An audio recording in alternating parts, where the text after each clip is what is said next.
Hindi po na tutulong makipagbarkada hanggang sa makapagtapos po ako ng pag-aaral at makapagtrabaho. Ganoon lang po ang aking buhay. Nakipagbarkada hanggang sa magkatrabaho na ako at kumikita na ng pera.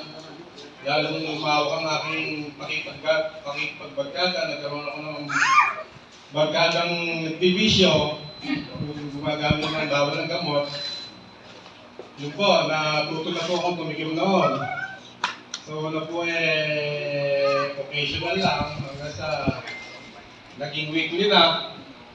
Yun po, naging ganoon po ang aking buhay hanggang sa ako po yung magkasawa, medyo iwasan po, pero patuloy pa rin po. Yun po hindi nalalaman ng aking misis. Pagka ako po pag nakakatipid po noon, ako po hindi tumatabi sa aking asawa. Ako po yung mahalatang, hindi nakakatulog. Yun po. Pero merong mga duda na rin siya kasi nandito bumabagsak ang aking katawan. Yun po. Pero tinatangi ko pa rin po. Kasi po ang aking katwiran mawawala ba ang aking respeto sa aking misis ko. Buwasan lang po yun yung lumabas ang aking panganay na anak. Pero patuloy pa rin po yun. Hanggang sa naging magulo, palibasa po. Wala sa siklahan ng tahanan ng presensya ng ating Panginoon. Madalas po ang pag-aaway. Bago dumating po ang pagkakataon na naging magkasama kami ni Brother Jess sa trabaho. So po ang nag-approach siya aking iniimbitahan ko sumama sa gawain niya po ito. So ano po mauulang ako ng oo. Bagay, siya po naman hindi makulit. Pero sa pagtsatsaga niyo po, na napasama po ako sa itong samahan to at nakarinig po ako ng salita ng Diyos at naipaliwanag po sa akin kung ano ang halaga ng buhay at ang ating matatamo kung tatanggapin natin ang ating Panginoong Jesus sa ating buhay. Ngunit yung po 2019, October 8, 2019, yung ako po ay makarinig ng salita ng Panginoon. Ilang buwan po lang po ang dumadaan, dumating na po ang pandemic, 2020, nag-lockdown. Kaya po medyo na-disconnect. May dumating pang natigil pagsubok sa aking buhay, nagkasakit po ang aking misis. From August to November, from 64 kilo, naging 41 po siya. Yun po nagkakadoktor. Hindi naman po matulasan po yun. Hanggang sa misis po nagtitinda ng gulay at isda. Naubos na rin po ang aming puhunan. Yun po, tumawag po ang aking biyena ng aking pong misis taga Romblon, sa probinsya ng Romblon. Tumawag po, iuwi ko ang misis ko sa kanila at sila daw po ang magpapagamot.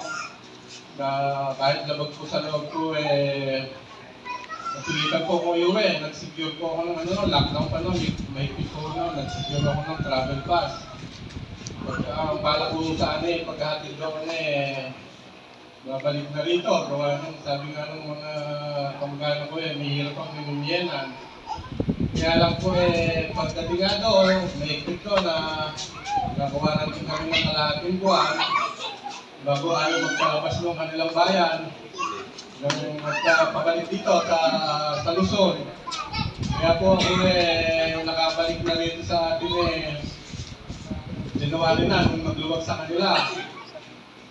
Yun po, may hirap po. Kasama po ang aking dalawang anak. Ang naging buhay po nung naging mag-isa mahirap. Kaya po ako nabalik na naman sa linya ng magtitig ng pinagkakawal na gamot. Sa kabila po noon, ako po tumatawag sa Panginoon na matalino ng aming misis at sana'y makakasama ko po muli sila. Sa pagpapala po ng Panginoon ang misis ko narinig ang sakit na yung po pala siya may TV sa bituka. Kaya po siya nag-andag ng gamot na 6 months na umiinom siya na binukod yung mga gamit. Bago po sa pagpapala ng Panginoon nangako po ako sa kanya, Lord, magalingin niyo lang po, papalain niyo ang aking anak dito, ako po iiwasan ko na po yan. Yun nga po, nakabalik ang misis ko ng October 1, mga 1 buwan pa lang po ang nakakalipas ako po naman may dumating na naman na negative pagsubok. Dahil po sa may city life po bumalik na rin po ang misis ko naman sa pagtitindi. Kung pagkakataon nyo, November 8 ako po sana papunta ako sa taniman ng gulay. Ito po sa daraan ng buhay, may nangyayari palang rape.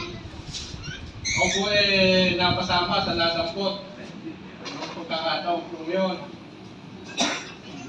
Dinala na po ako sa sabi ko nga sa tinigilan ko na po yan. Pag ano tayo ng kung gusto nyo, nila-detect na po ako kung kaya nagsisito kami.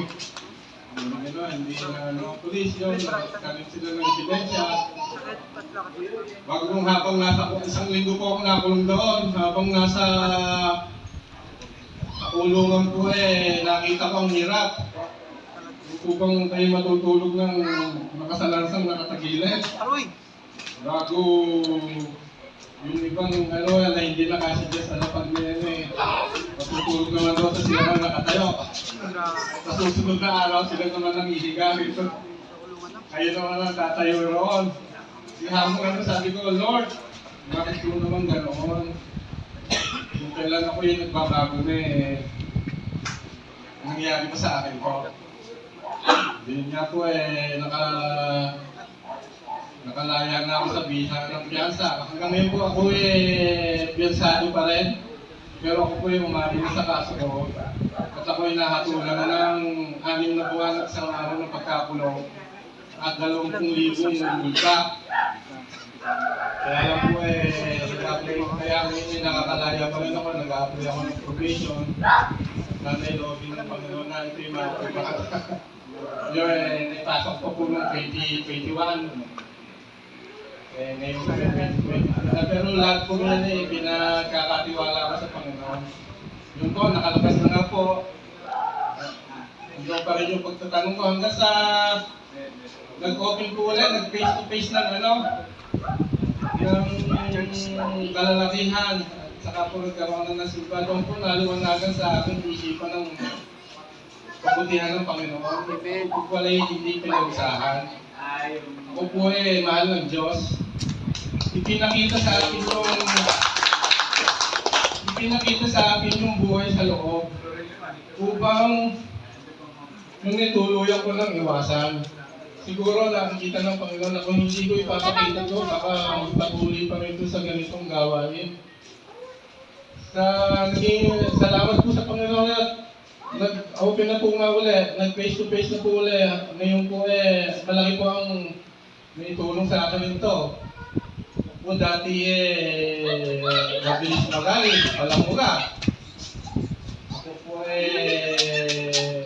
mahina ang pangunawa. Kumbaga, palahos na rin sa kapwa. Ngayon po ang nangyari ako'y nakapagpasensya na pag kami nagkakaroon ng hindi pagkakasunduan ng aming may bahay. Ako na po ang unawa, wala naman pong mawawala sa ating karanakin. Ayaw yung magbabawasan na yan. Opo. At doon ko po nakita ang kung mga panahon hindi ko pa po siya tinatanggap sa buhay ko. May mga pagkakataong hindi ko may paliwanag na parang may kulang sa buhay ko. May hinahanap ako hindi ko may paliwanag. Na nagkaroon lang po ng kasagutan. Nung makarinig na ako ng salita ng Diyos at tanggapin ko na sa Jesus sa aking buhay. At sana po ito maging inspirasyon at magsilbing aral din po sa mga hindi pa tumatanggap. At ginagarantiyahan ko po, wala na po kayong mahanapin. Ang Diyos po hindi nagkukulang. Siya po ang nagbibigay lang ng kapayapaan sa ating buhay. Yun lamang po, sa Diyos po ang papuri. Maraming salamat po.